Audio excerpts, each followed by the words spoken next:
Olá, irmãs e irmãos, saúdo a todos com a paz de Cristo e aqui estou para mais uma vez conversarmos e compartilharmos algumas orientações sobre o nosso programa, o plano de leitura bíblica programada que nós desenvolvemos aqui em nossa comunidade Cristo de Porto Alegre.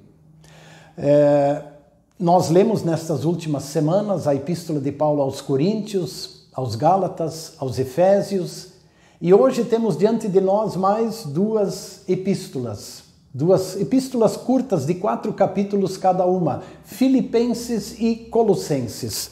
Então eu vou novamente tomar a liberdade de usar esse pequeno mapa para nós identificarmos estas duas cidades. Aqui está o mar Mediterrâneo, aqui Jerusalém, aqui Antioquia, de onde sempre saiu o apóstolo Paulo para as viagens missionárias, a Ásia Menor, onde fica Éfeso, a cidade onde Paulo permaneceu trabalhando durante 3 anos. E aqui nós temos, de certa forma, a divisão entre o Oriente e o Ocidente. Até esse momento, o apóstolo só tinha trabalhado nessa região. E ele estava com seu companheiro de trabalho, chamado Silas, trabalhando e evangelizando nesta região da Galácia. E eles tentaram trabalhar aqui. Mas interessante, lendo lá Atos capítulo 16, está escrito de que eles foram impedidos pelo Espírito Santo. O Espírito Santo não permitiu que eles trabalhassem e pregassem nesta região. Muito interessante isso. Por quê? Ora, porque o Espírito Santo tinha outros planos para Paulo e Silas.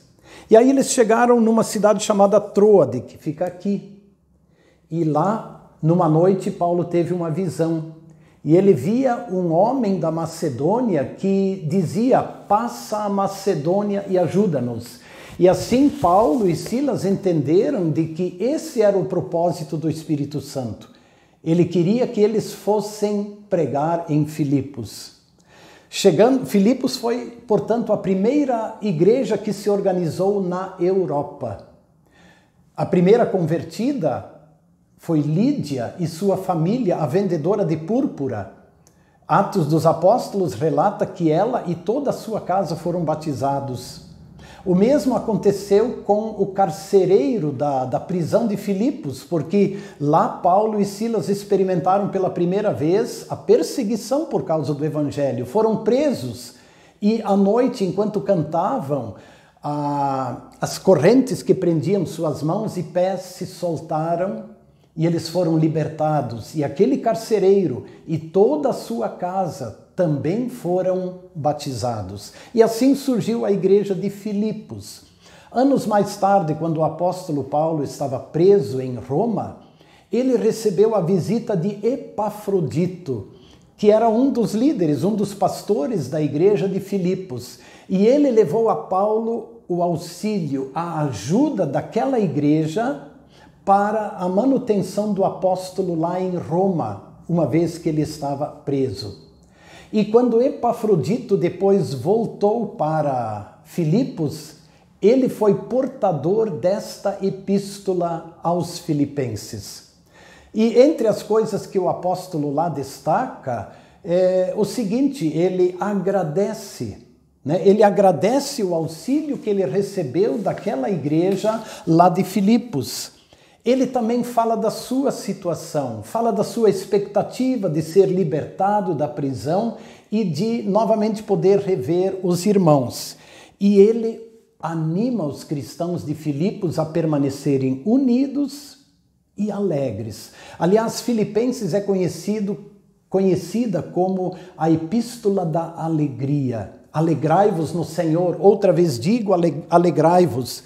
O apóstolo destaca isso no seu escrito. Mas, em resumo, a epístola aos Filipenses, eu quero ler aqui alguns versos do capítulo 4, que mostram aquilo que Paulo transmite também aos cristãos de Filipos, falando de si. Ele diz: eu aprendi a viver contente em toda e qualquer situação. Sei o que é passar necessidade e sei também o que é ter em abundância.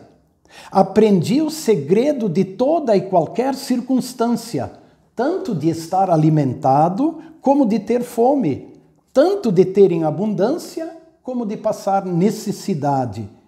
Tudo posso naquele que me fortalece. Então, algumas palavras sobre Filipenses. Quero então também ir à Epístola aos Colossenses. O apóstolo Paulo não foi o fundador desta igreja em Colossos.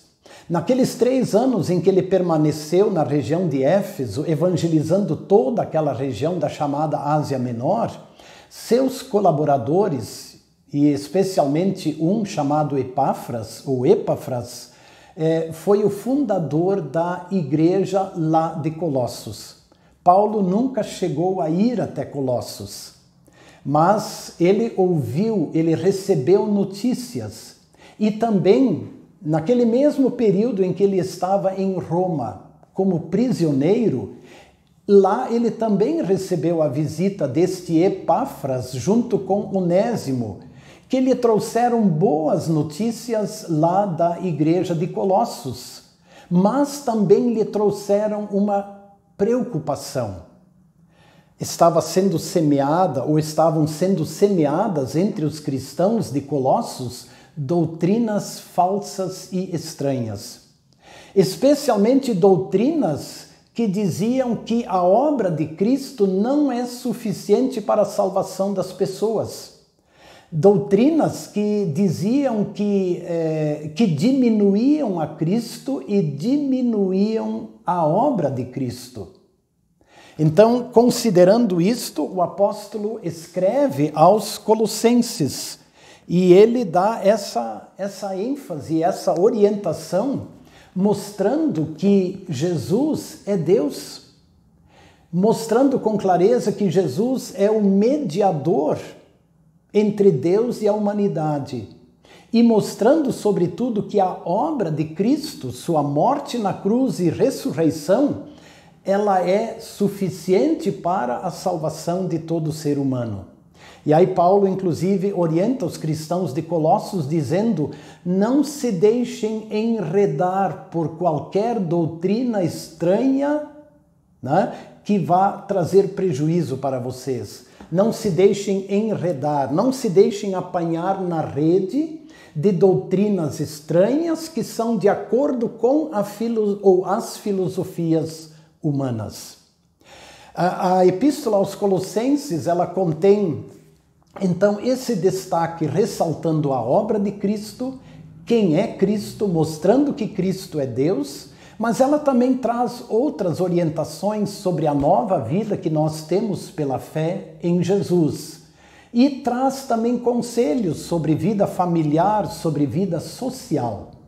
Mas para concluir desta epístola aos Colossenses, eu quero destacar alguns versos que estão lá no capítulo 1, bem significativos, porque são palavras que enaltecem Jesus e sua obra.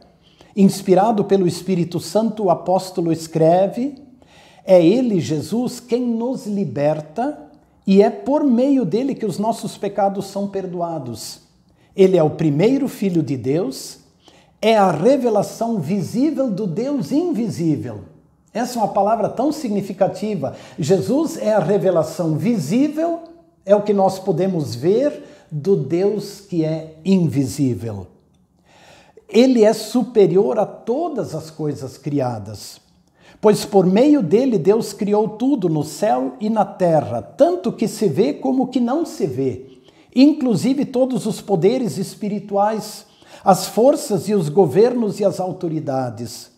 Por meio dele e para ele Deus criou o universo. Antes de tudo ele já existia. E por estarem unidas com ele, todas as coisas são conservadas em ordem e harmonia. Ele é a cabeça do corpo, que é a igreja, e é ele quem dá vida ao corpo. Ele é o primeiro filho, que foi ressuscitado para que somente ele tivesse o primeiro lugar em tudo.